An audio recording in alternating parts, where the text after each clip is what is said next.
চিন্তা কর, আমি আজকে বাচ্চা ছেলেটার বাবাকে চিকিৎসা করে আসি। ছোট্ট রঘুনন্দন কি করছে লক্ষ্য করুন, তিনি গোপীনাথের পুজো করছে। আকাশ আকাশ দাও। ছোট্ট রঘুনন্দন কি করছে সবাই লক্ষ্য করুন। ছোট্ট রঘুনন্দন কি করছে না গোপীনাথকে নাড়ু খাচ্ছে। সবাই দর্শন করুন। ও গো গোপীনাথ ঘনশ্যাম, সবাই দর্শন করবেন। ও গো গোপীনাথ ঘনশ্যাম,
সাজাই, চন্দন দেয়, তোমাকে ফুল দেয়। আমি তোমাকে চন্দন দিয়ে সাজাতে পারবো না, তবে শাস্ত্র বলেছে কারো কাছে চন্দন না থাকলে ভক্তি চন্দন দিলে খুশি হও, ফুল না থাকলে মন ফুল দিলে খুশি হও, গঙ্গা জল না থাকলে নান জল দিয়ে তুমি খুশি হও। গোপীনাথকে বারবার নাড়ু খাওয়াচ্ছে। গোপীনাথ, ও তুমি নাড়ু খাচ্ছ না কোনো বুঝতে পারছি, দরজাটা হাঁ করে খোলা আছে তো তাই তোমার লজ্জা করছে। দাও দরজাটা বন্ধ করে দিলে এবার নাড়ু খাও। এখনো নাড়ু খাবে না? আচ্ছা তোমার বাঁশিটা অসুবিধা হচ্ছে, আচ্ছা বাঁশিটা খুলে দিলাম। মাথার চূড়াটা অসুবিধা হচ্ছে, আচ্ছা মাথার চূড়াটাকে খুলে দিলাম।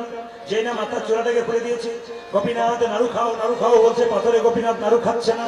ছোট্ট রঘু 5 বছর বয়সে রঘু কি করলো দেখুন, পাথরের গোপীনাথের পায়ে মাথা ধুচ্ছে।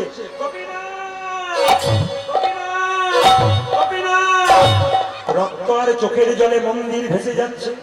পাথরের গোপীনাথ মনে মনে ভাবছে, রঘুরে লোকে আমায় সোনার থালায় রূপোর থালায় পায়েস দেয়, তুই আমার চোখের জলে দিয়ে শুরু নয় রক্ত দিয়ে আমার চরণ ধুয়াই দিবি। তোর হাতে একটা নাড়ু না খেলে আমি যে গীতাতে প্রতিজ্ঞা রাখতে পারবো না। আমি যে গীতাতে বারবার বলেছি, পত্রং পুষ্পং ফলং তয়ং যো মে ভক্তা প্রযচ্ছতি তদহম উপহৃতমস্মৃমি প্রদাত মম। যে আমায় যেমন ভাবে ভালোবাসে আমি তাকে তেমন ভাবে ভালোবাসি রে রঘু।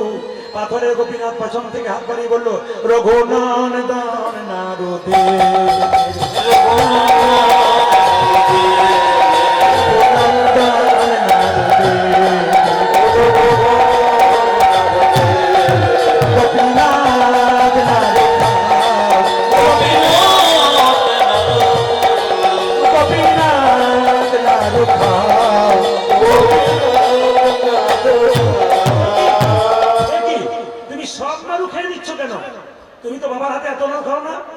পাথরের গোপীনাথ বলল, সবাই আমায় ডাকে রে রঘু, তোর মতো এমন করে চোখের জলে ভেসে কেউ ডাকে না।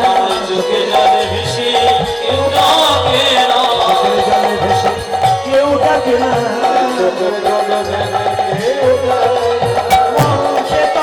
না, সবাই ডাকে, চোখের জলে ভেসে কেউ ডাকে না, আমার মনে তোকে সবাই ডাকে, আমার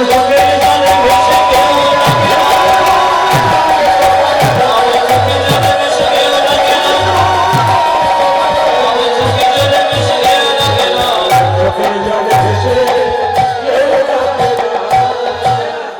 সব নাড়ু খেয়ে নিল গোপীনাথ, একটা নাড়ু হাতে নিল। পাথরের গোপীনাথকে রঘু জিজ্ঞেস করছে, তুমি এত নাড়ু খেলে একটা নাড়ু হাতে নিলে কেন? পাথরের গোপীনাথ বলল, ভক্ত যদি ভগবানকে খাওয়াই, ভগবান যদি ভক্তকে না খাওয়াই, তবে যে গীতাতে প্রতিজ্ঞা রবে না, যে যথামান প্রবদ্ধন্তে তাংস্ততৈব ভজাম্যহম মম বৎমান বৎতন্তে মনুষ্যপথ্য সর্বস্ব। যে আমায় যেমন ভাবে ভালোবাসে আমি তাকে তেমন ভাবে ভালোবাসি। রঘুনন্দনকে বলছে, তোকে আমি নাড়ু খাওয়াবো। রঘু বলছে, আমি খাবো না। পাথরের মূর্তি থেকে বেরিয়ে নিজ মূর্তি ধারণ করে রঘুনন্দনকে জড়িয়ে ধরে বলল, রঘুনন্দন নারুখা, রঘুনন্দন নারুখা, গোপীনাথ নারুখা,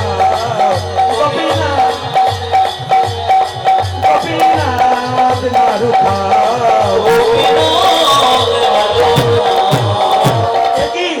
তুমি সব নাড়ু খেয়ে নিলে, এখন কি করবো? তোর মায়ের কাছে যা, নাড়ু নিয়ে আয়। ছোট্ট রঘুনন্দন মায়ের কাছে গেল, ও মা, আজকে জানো গোপীনাথ সব নাড়ু খেয়ে নিয়েছে। মা তখন রেগে বললো, আমি তো বুঝতে পারছি কে খেয়েছে, তুই খেয়েছিস। এক থালা নাড়ু নিয়ে যা, নইলে মা কিন্তু এই বাবা এসে বকাবকি করবে। যেই না এক থালা নাড়ু নিয়ে মন্দিরে যাচ্ছে, অমনি পেছন দরজা দিয়ে বাবা ছুটে এসেছে। আসিয়া মুকুন্দ দাস কহে পালকের পাল, আসিয়া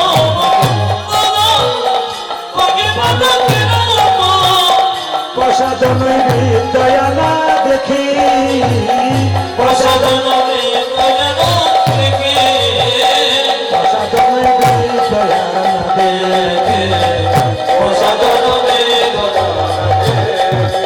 দেখব কেমন পূজা দিয়েছ, দেখব কেমন পূজা দিয়েছ। সেই সকালবেলায় পুজো, একটা বাবাকে চিকিৎসা করতে গেছিলাম, বাচ্চাটার বাবাকে, আর তুই এখনো পুজো করিসনি? বাবা, আজকে গোপীনাথ সব নাড়ু খেয়ে নিয়েছে।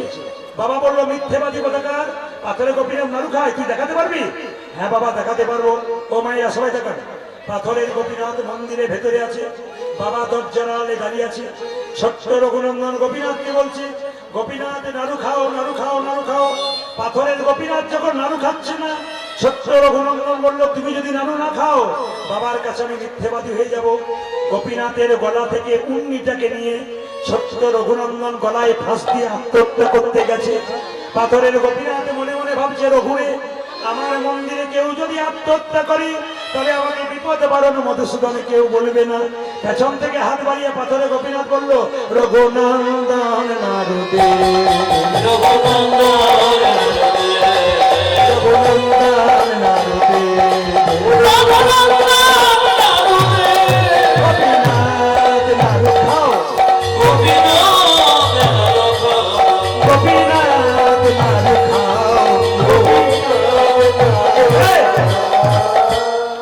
বাবা তখন দরজাটা খুলে বললো, কে রে? নাড়ু খাও, নাড়ু খাও, নাড়ুদা নাড়ুদা বললো।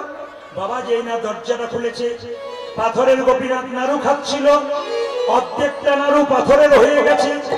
ছোট্ট রঘুনন্দনকে তার বাবা বলছে, হ্যাঁ রে রঘু, আমি দেখছি গোপীনাথের হাতে অর্ধেকটা পাথরের নাড়ু। রঘু বলছে, না বাবা, আমি দেখতে পাচ্ছি আসল নাড়ু। জিজ্ঞেস করছে রঘুনন্দন গোপীনাথকে, ওগো গোপীনাথ, বাবা দেখতে পাচ্ছে পাথরের নাড়ু, আমি দেখতে পাচ্ছি আসল নাড়ু কেন? পাথরের গোপীনাথ আকাশবাণী করে বলল, রঘুরে, এই জগতে মানুষের যখন জন্ম হয়, তখন দুটো চোখ হয়, একটা ডান চোখ, একটা বাম চোখ।